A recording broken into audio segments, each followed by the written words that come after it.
ప్రతి ఒక్క వ్యక్తి ఏదో ఒక రూపంలో ఈశ్వరుణ్ణి కొలుస్తూ ఉంటారు. కొంతమంది విగ్రహ రూపంలో, కొంతమంది తత్వ రూపంలో, ఇంకొంతమంది భావ రూపంలో, ఇంకొంతమంది స్వభావ రూపంలో, కొంతమంది స్వయంగా పరమాత్మ అనుకుంటారు, మరి కొంతమంది వేరేలా.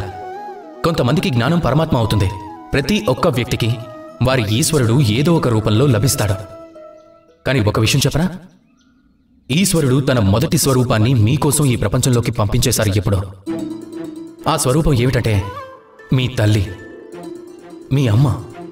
అదే అమ్మ మీకు జన్మనిచ్చి ఉంటుంది, మీకు జీవనాన్ని నేర్పిస్తుంది, మీకు సంస్కారాన్ని నేర్పిస్తుంది. ఒకవేళ మీరు ఎప్పుడైనా ఏదైనా తప్పుడు మార్గంలోకి వెళ్తే అప్పుడు తిట్టి మంచి మార్గంలోకి తీసుకొస్తుంది.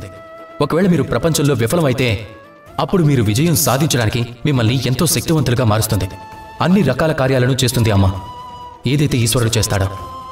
అందుకే గుర్తుపెట్టుకోండి, ప్రపంచంలో మీకు అన్నిటికంటే ముందు ఈశ్వరుడు ఉన్నాడు అంటే అది స్వయంగా మీ అమ్మే అవుతుంది. ప్రతి ప్రతిమలో ఈశ్వరుడు ఉండకపోవచ్చు, కానీ ప్రతి అమ్మలోనూ ఈశ్వరుడు ఖచ్చితంగా ఉంటాడు. రాధాకృష్ణ.